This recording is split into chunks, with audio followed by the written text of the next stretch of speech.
All right, looks like we're up and running. So let's go ahead and get this started.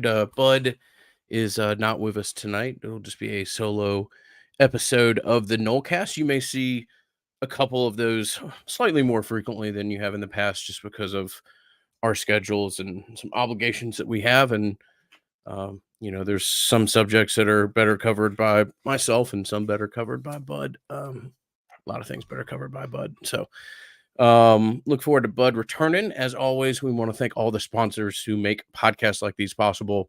Um, Legendary Home Loans is one of the better sponsorships that anybody could have in podcasting, and rare are examples better of that than a response from an audience like the one that we've had. So 844 FSU Loan, 844 FSU Loan. Great to see Shannon and his wife Mia this weekend, and can assure you Shannon Young is the person who you want to work with going through the mortgage process. And again, we'll just give those guys consideration, as more than 500 of our listeners have. So I've got a few things written down that I want to talk about tonight, but this can be maybe a little bit more interactive than most of Noelcast prior. This also probably won't be one of our one of our later longer going podcasts. So hey, pretty cool to kind of throw out a B plus performance out there and beat a team 66-13. It was great to just see what a game day in Tallahassee looked like. And I know that I think the official number was that 71,000 tickets were dispersed or something like that. Probably 65,000 through the door. And to get a crowd like that for a team like Southern Miss is pretty fantastic, and kind of where the fan base is right now. And also, it's kind of hilarious that somehow we collectively have gone like just totally skipped over the team that only won as many games as it did 2 years ago, and are hypercritical of so many different aspects. And all of a sudden we evidently run everything through like, are we going to win a national championship with whatever the current setup or point of complaint might be. um so let's start. All sorts of people are going to start the conversation with Johnny Wilson just because he had a couple drops. I mean, that's kind of what we said the morning after podcast there. That is who Johnny is. That in a way is how he's, on your roster right now. If you're going to have a game like that, certainly would prefer for it to come against Southern Miss than, LSU, Clemson, or Miami, perhaps. I just think, maybe this is a negative thing, but strangely odd. Johnny has mental experience with flushing, not be able to catch the ball. I mean, I don't think that's something that's going to weigh on a guy too much. And Johnny is a guy who, again, if he wants to be like a first round pick or a top 45 pick, needs to greatly increase the percentage of balls that he catches. But yeah, I don't know that he has to increase it maybe quite as much to be a super impactful college player. And that's kind of what you have. And you're just going to have to live with some of the bumpy rocks, the bumps in the road, so to say. I'm just going to stay away from metaphors in general. And I think you understand that you're going to have that with Wilson. And at the same time, like, just as our commenter Cade there said, like, Deuce Spann, I told you all a couple months ago, I still kind of do a double take whenever I see that kid at practice, because that is what an NFL wide receiver looks like.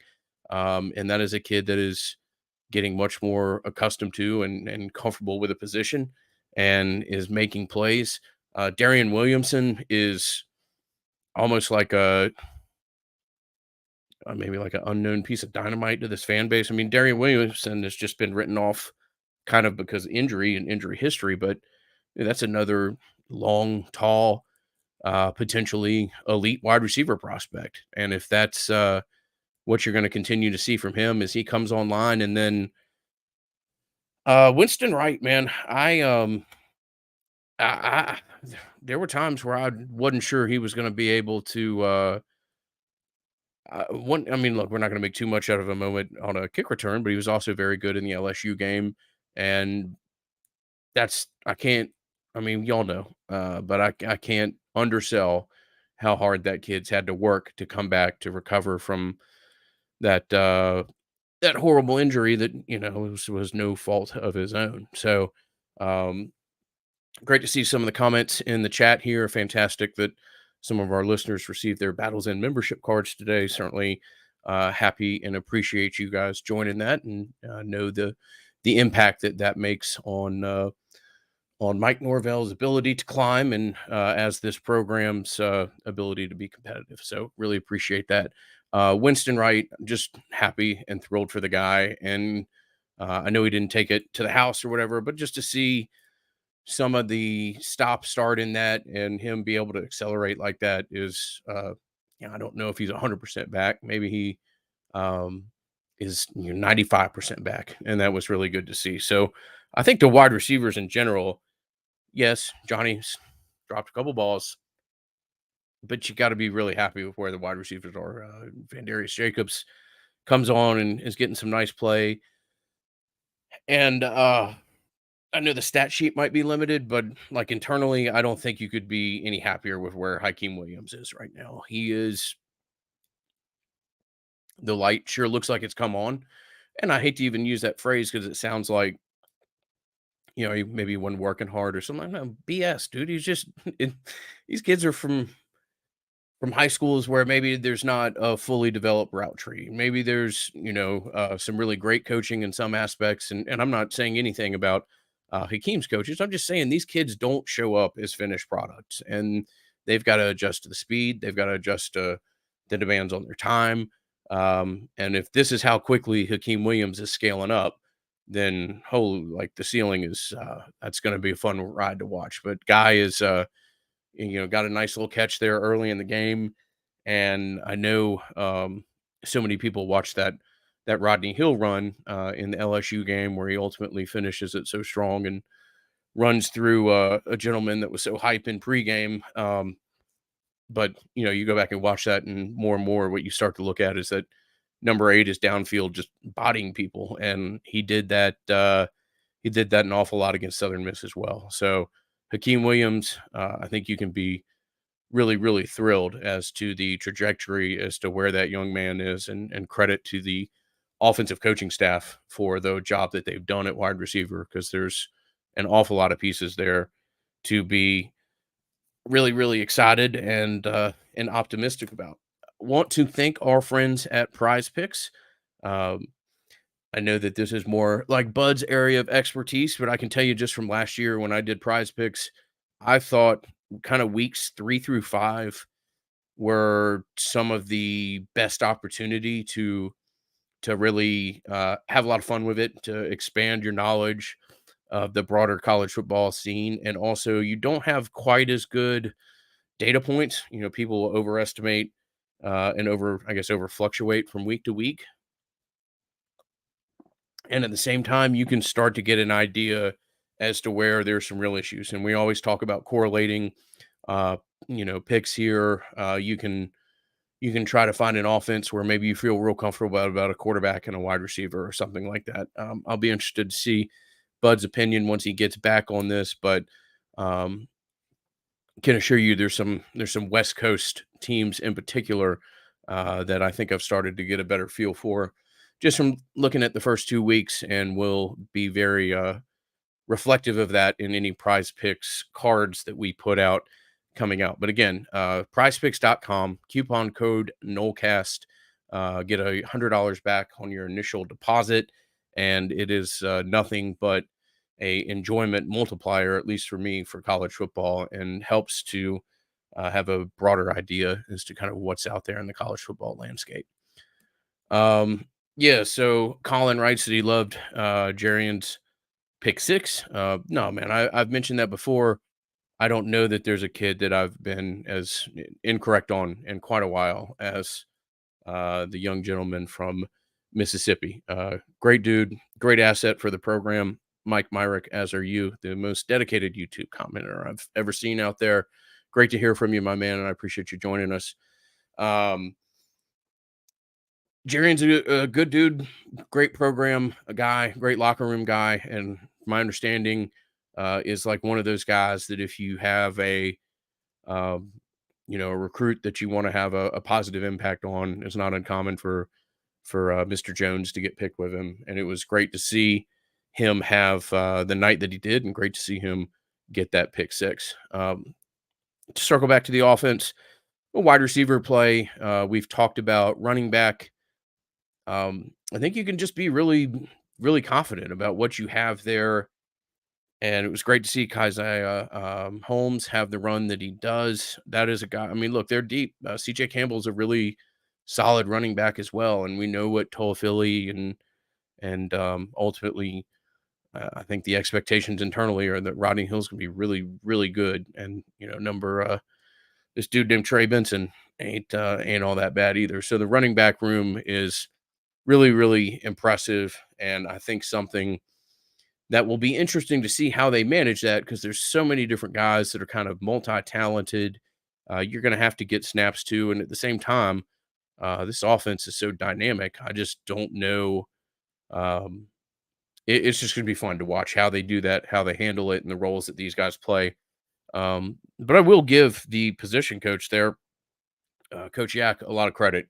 That's a room that works hard, and by all accounts, wants what's best for each other. And there's a great culture all around the program, but Coach Yak has built up a really impressive room, and I think that's reflective with how complimentary Trey Benson is of some of the other running backs out there.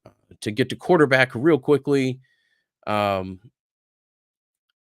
it'd be interesting to see what some of the ramifications of some of the playing time that was had there by some of the younger people on the roster. But it was good to see Duffy, Rodemaker, and Brock Glenn get in.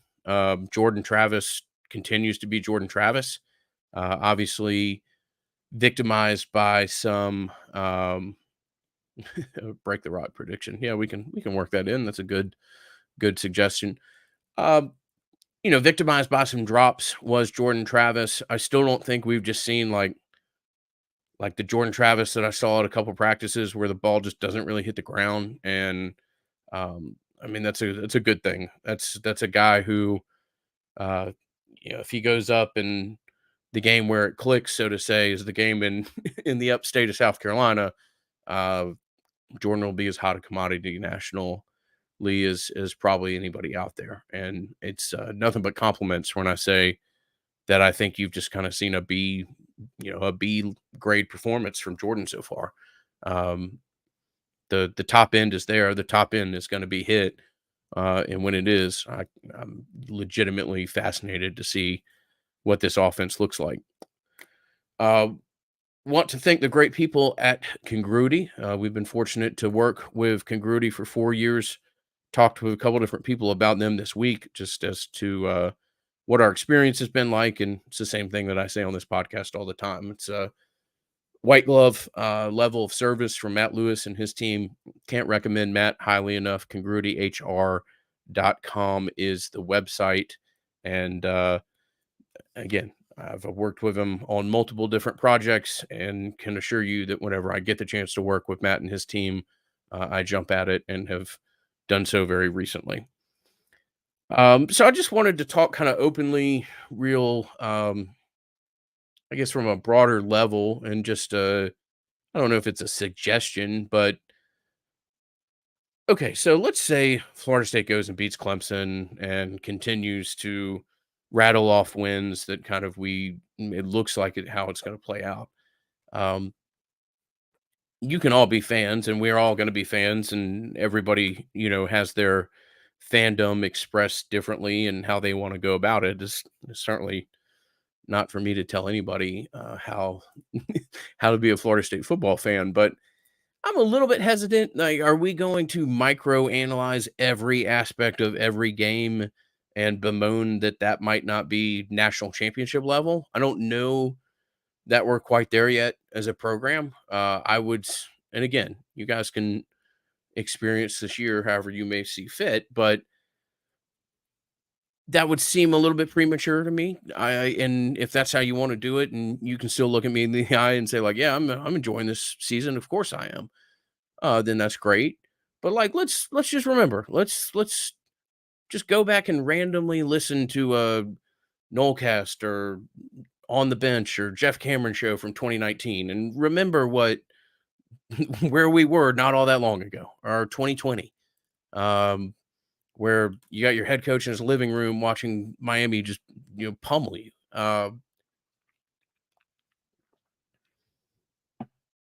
It's a climb, and this climb has accelerated dramatically. I would enjoy it. If you don't think our like second team linebacker is reflective of a national championship team, I get it. But like that's a hell of a prism to run every experience through for a program that's not all that far off some of the darkest days it's ever gone through. So that's all that I'm trying to say. I personally am going to try to absorb as much of this as I can. I, in the heart of my hearts, wasn't sure 3 years ago that Florida State was ever going to do this again. I know we said this jokingly, um, but when Bud and I left our seats in the first half of the Louisville game, I there's no hyperbole. I'm not playing radio or anything else here. I legitimately thought about transitioning the Nolecast to a barbecue podcast. I wasn't sure if there was anything but 5 or 6 wins on the horizon for a while. I was very, very wrong, and thank God I was. But that's not all that far off, y'all. That's not all that far off. Um, let's just enjoy what's happened, the job that Mike Norvell and his staff have done, the ability that they've had to evaluate in the modern era of college athletics, and I'm referencing partially NIL here. These guys have done an exceptional job of finding people that fit within their culture and their locker room and bringing them in a I don't know, you know, I don't want to say seamless because that's like reflective that I think I know everything that's going on. I don't, but man, I hear horror stories every day about guys who've signed an NIL deal and don't want to practice because of XYZ reason or whatever. I mean, that's not what you have going on here. Uh, this is a special time and a fun climb, and I would choose to enjoy it if you can. And if you don't think that, our punter is good enough or and I'm just throwing out random positions or, the way that we the way that we do kickoff coverage or whatever it is, I get it and I understand it, but that's going to be a tough season. If you're winning every game and we're all finding three things about the team that's disappointing to us cuz we might think Georgia does it better. So, at the same time, if you want to look at this team and if you want to look at this season as what might have to happen to occur or what might have to play out for you to win a national championship, and I know Bud mentioned this in the last podcast, we'll have to see what Alabama does for the rest of the year, but that's a team, just as Florida State matched up real well against LSU, it's not a team that Florida State would match up very well against. And if LSU or if Bama is already kind of off the board there, then that's an interesting development. So we'll see. We'll see how the quarterback responds. William McMillan says, "Beat Miami or be fired." I understand exactly. That is where we are. I know you're being sarcastic, and I can appreciate a fantastic sarcastic comment like that. Um, Nick asks, "Any news with the game regarding the hurricane?" Yeah, no, certainly the question du jour. I will tell you that I have kind of paused my own personal plans to Boston because if the hurricane does what it looks like it's going to do, I don't think there's any chance of football games played. But I have nothing to do with any of that. And hurricanes rarely on Tuesday do they necessarily go to the same place projected on Saturday. But there are a disproportionate amount of really, and I'm not saying this sarcastically, I'm being serious, like really smart weather people in this audience. I'm talking from a macro perspective from the Florida State fan base in general, and always enjoy some of some of the insight that you can find either on social media or message boards or whatever about storm paths and other things. And again, I'm not being sarcastic. That is this fan base, I guess, because of where it is and the experiences that some people have gone through growing up are very well versed when it comes to weather and tracking storms. So,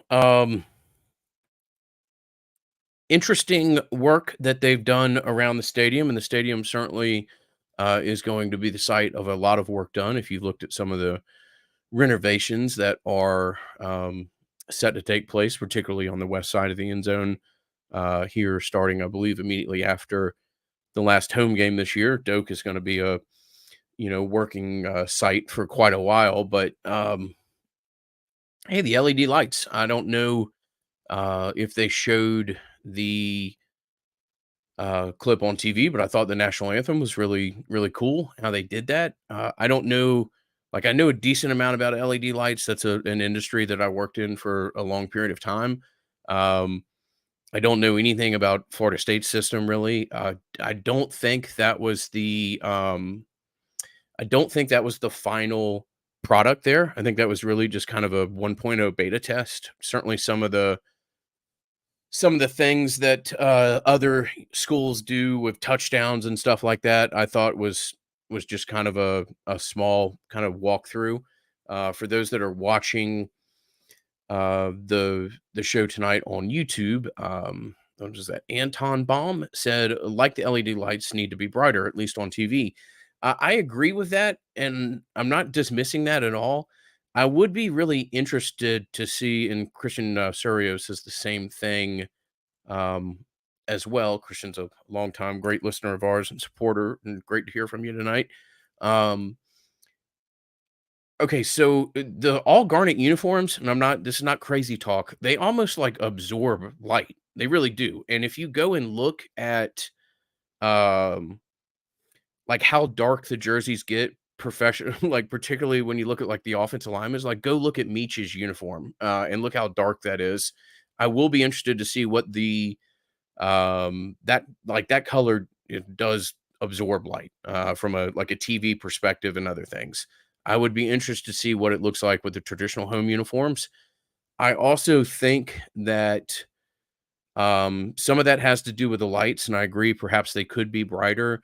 I also think that there's just a very kind of unique look that is generated when you're filming at Doak because we don't have a two-tiered stadium, and that creates shots frequently that are from further away. And I don't know that you have that does kind of change the way that some things look. Um, but the lights are interesting. I like I said, I don't think that's like the final iteration of them per se. It'll be curious to see what it looks like in October as absent something crazy happening where Florida State all of a sudden um, Florida State all of a sudden hosts BC or something like that.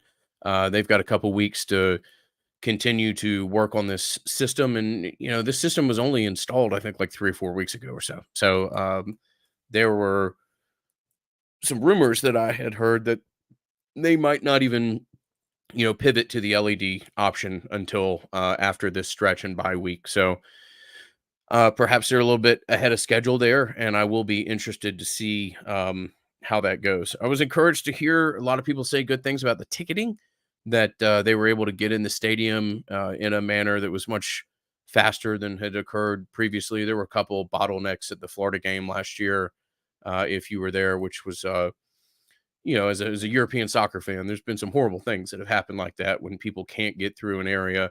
Um, by no means did I go to every gate or something like that, but it did look like the ticketing was working much better and that people were able to get in and have no issue like that. So that was good to see and a step forward.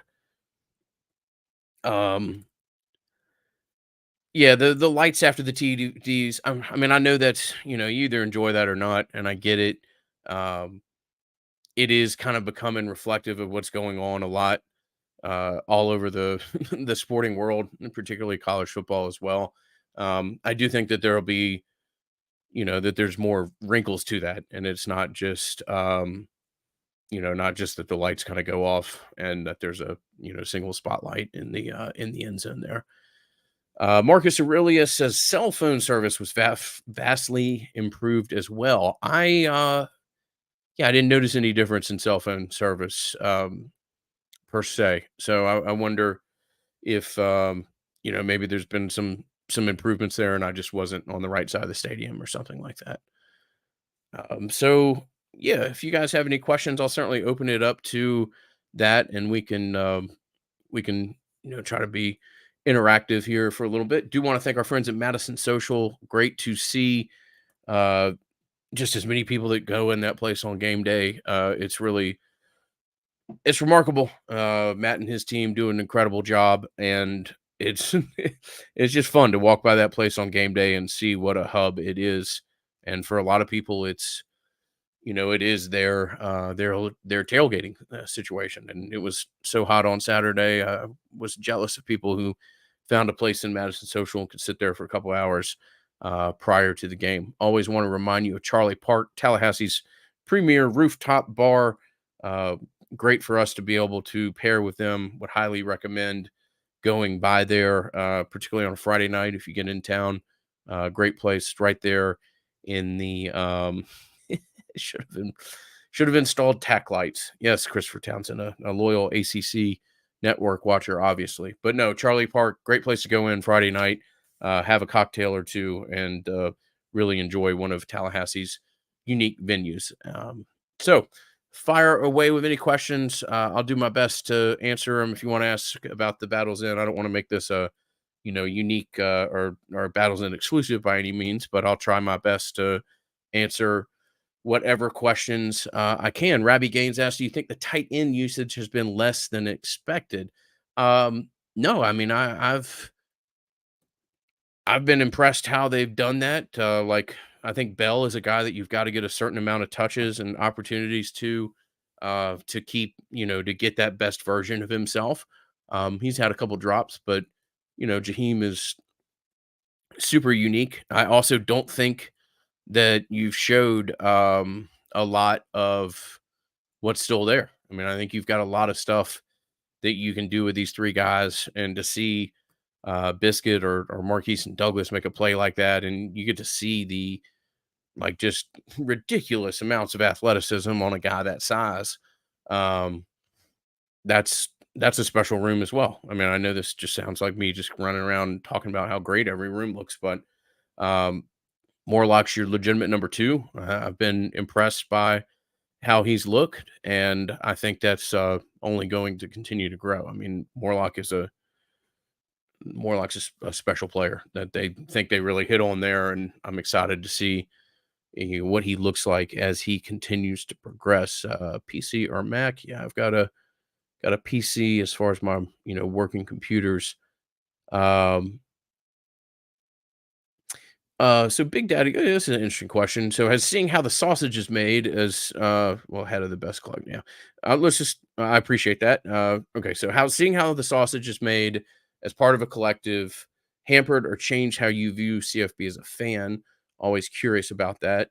Um, no, not really. I mean, that was one of my biggest concerns starting in this, just to be honest with you, about getting involved in the NIL side of things. I mean, I can tell you, I was still a unhinged lunatic for the first half of the LSU game, and at other points during that game. I mean, am still a kind of probably an overly passionate person for where I am in life, but no, it really hasn't, and I think part of that's just because like it's not like in this particular instance there's some horrible layer to this onion that I've been scarred to see or anything else like that. It's a legitimate great operation at Florida State right now, and the way that the athletic director and everybody on down has, this is an overly used cliche, but there's a ton of alignment and there's a ton of shared vision. And I think there's a lot of people at Florida State that, realize that this is a unique opportunity. And, at the Battle's End, hopefully we've played a role in maximizing that opportunity, and will continue to maximize that opportunity. But as far as the fandom, it hasn't really changed things at all. Also, I don't know that like I think NIL is very interesting. I also like, yeah, I don't know that there's necessarily like this vast shady underbelly that people seem to think there is at times. I think it's done a lot of stuff um, to bring things above board, and I'm I'm can assure you I'm just as rabid a fan as I was a year ago. So I appreciate the question. Uh, the SEC is a one bid league for the college football playoff. Potentially, yeah, potentially. I mean, it depends on how the SEC West continues to look, and if Bama has some strong rebound, I think that would almost be deleterious to their cause. I think you almost, yeah, and people may roll their eyes at this. I think you almost need Ole Miss to like win the West and then lose to Georgia. I don't know if either Bama or LSU could lose that SEC championship game and get into the playoffs, dependent upon what Florida State or Texas did. But at the same time, if those teams were to lose, it kind of makes that loss all the more challenging. So yeah, no, I do think that absent Ole Miss having a special season there, Dan, or excuse me, Don. I apologize, Don. You're probably right that the SEC at this point is more likely than not a one team league or a one team playoff bid. Leon Sandcastle asks, are NIL deals for 4 years or on a 1-to-1 or on a year-to-year basis? Um, yeah, I think that varies. I mean, I don't want to speak. I don't know what everybody's deals are. Multi-year deals are fairly rare, although they do exist. For the most part, my experience has seen the things are year to year. Although there are multi-year deals out there, I think it's just dependent upon if you've got an entity that you think you can really build a relationship with over a couple of years. So. Ingram, what are the chances we get a Penn State FSU national championship game? And would it be wise to lay money on that? I would redirect that question to Bud when he rejoins us. It is, yeah. I don't want to be too much like national narrative guy on this podcast, but I will be fascinated to watch Ohio State and get a better idea of them. They are one of the teams that I think that we don't have like a true reading on. I will tell you that running back number 32 is one of my favorite players in college football, and I would get the ball to him as much as I could if I was them, Henderson. But still trying to figure out exactly what Ohio State is, and I would need to know what Ohio State is before I really felt comfortable talking more about how the Big Ten is going to play out. Glenn asked, "Do you think coach is limiting the playbook against Southern Miss and BC to keep game film from Clemson?" Yeah, certainly. I mean, and also at the same time, I think you do like. I don't think you tried that onside kick because you're worried about Southern Miss. I think you do stuff like that to put it on tape and make other people adjust to it. So it's not, not everything's a hidden thing. I think you also do stuff, particularly early in the year, so that every person that you play against for the rest of the year has to spend 10 or 15 minutes going over, something that is something in special teams that is a decent amount of time and commitment. And I imagine, that's I mean, look, I'm not tipping any. I haven't seen them do any special team stuff, but I'm sure they have other onside kicks or short squib kicks or other stuff like that they have in their arsenal at some point. Florida State's always spent a lot of time on special teams, and just to my point, I think sometimes you do things early just to make everybody else spend time on it. Michael Wall says, "Let's see your TBE tattoo." I don't have one of those at this time. I doubt I would get that, as I have gone tattooless otherwise in my life. Paul Hallen asks, Okay, so Paul Allen asks, "Are contracts incentive based?" No, should be no NIL contracts that are incentive based because that is pay to play, and what that's not how you go about going through NIL. So you'll never see a contract that has like, oh, if this guy catches X amount of touchdowns, et cetera, et cetera. You can't do that. We would never write a contract like that. That is specifically pay to play and not performance. Yeah, what happens if a player overperforms, underperforms, whatever? You make a commitment in a contract, and you honor the contract, and that's how that works. Um, Yeah, Eric asked a similar question about how like my transition from fan to being involved in NIL has gone. It's been nothing but experience multiplier for me, and I've been really fortunate to go. I appreciate all y'all's kind words in the comments. Thank you very much, Chris. Thank you as well. Um, yeah, Christian says amazing how great the AD and president relationship has been considering the president didn't want to hire that AD. Yeah, no, that's a great point. I mean, the president, I believe, uh, there was certainly Florida State. When you go back and look at what happened with the Louisville guy that was hired and then tried to negotiate with Louisville, that was a strange circumstance. And sometimes things just happen like that where things work out. Michael Alford's obviously been a very large success, and like the Braves wanted to draft Todd Van Poppel and ended up with Chipper Jones. So that's not. I'm not trying to make a direct correlation there, but sometimes things work out in life, and that's a very old baseball reference, but that's true. And Chipper Jones ended up being one of the better switch hitting players of all time. Where is Bud? Bud, I believe, is doing things with his lovely wife and family tonight. So was happy to do a solo podcast as they had a couple things on their schedule. Um, Eric says just another comment about the playoffs. Yeah, Florida State, Texas, Michigan go undefeated. Yeah, if Florida State, Texas, and any of those Big Ten teams go undefeated, then there's certainly only but one bid for an SEC school this year. Do you think the a different Eric asks, do you think the ACC would be excited about a potential FSU championship run since FSU seems to be all but gone from the conference? Oh yeah, I mean they certainly would be. It would be better than not. And yes, it does seem like Florida State's long-term future is out of the conference, but you never know how things are going to go. I mean, there could be something that crazy happens 2 weeks from now that sees Notre Dame have to join the conference, or I mean, I don't think that's going to occur, but there could be something that could happen like that, and the ACC it would be behoove them to have a team go through a run that looks like Florida State might be able to go through, and not to mention getting part of that playoff pie is a pretty significant add on from a financial perspective as well.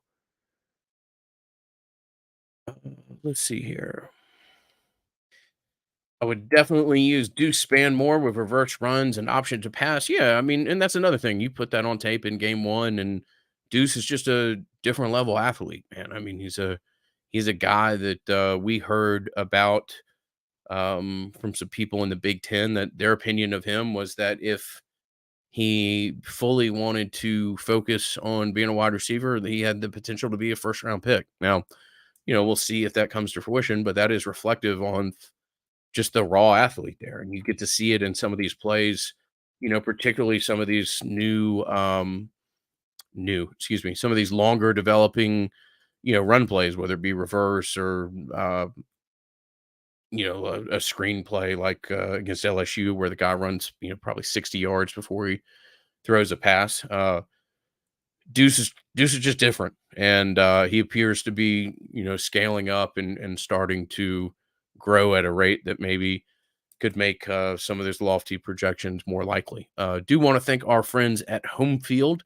Home Field is a line of collegiate athletic apparel that specializes in vintage apparel. They released a new Florida State line of product about 2 weeks ago. and I would encourage all of you guys to go look at it. Fantastic stuff, highlighted by a bomber jacket. Again, you can go to homefieldapparel.com, click on the teams tab. Florida State will drop down, take a look at the stuff they have. I think there are a couple shirts that if you haven't gone there, you'll recognize just from the general response of the fan base. That yellow Osceola and Renegade shirt appears to be one of the more popular shirts out there, and I see it more and more when I'm at games. Jay Green, great to see you, my man. Always appreciate you contributing to the show, and I know it won't be long before our paths cross again.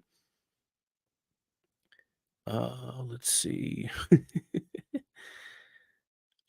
Keith says talk is Clemson is suddenly a has been. They still have talent. The game is at their place, and I'm not ready to kick dirt on their graves yet. No, man, absolutely. Clemson is really talented. Clemson has, had weeks to know that they've kind of got to have this game. You're going to get whatever Clemson is, whatever peak Clemson is this year. I'm fully confident you're going to get it next weekend. So I would not um, write them off by any means. I mean, you're going to get a cornered animal. And Dabo, like I don't feel like their whole program is riding on this or anything, but this does feel like potentially a defining moment for both teams.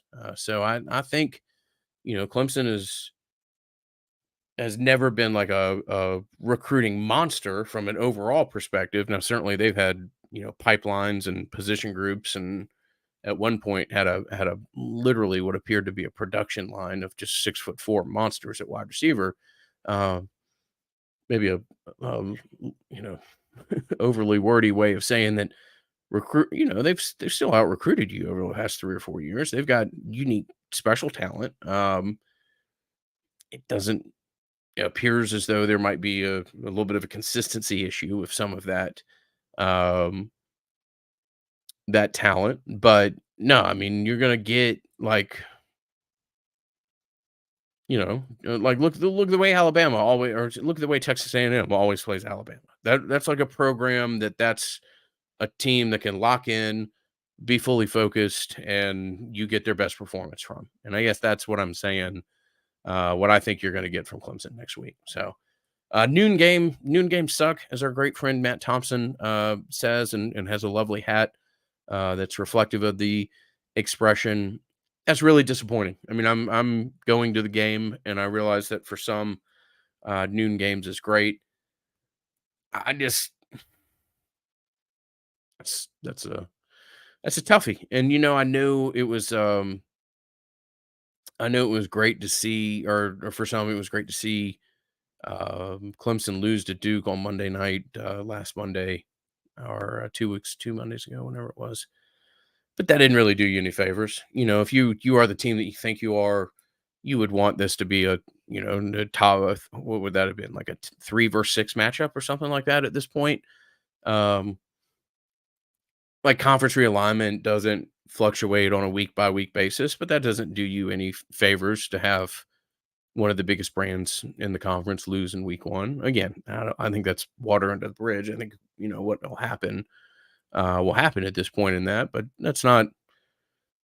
Other things could have played out. But game was played. Clemson lost. You play at noon now. That's disappointing, but maybe you go in there, and Clemson can be a very special environment at times, and I'm sure that even at noon they'll be ready. But comparing a noon game and a 8 p.m. kick are two totally different things, and so maybe from that perspective, it's a good thing for Florida State.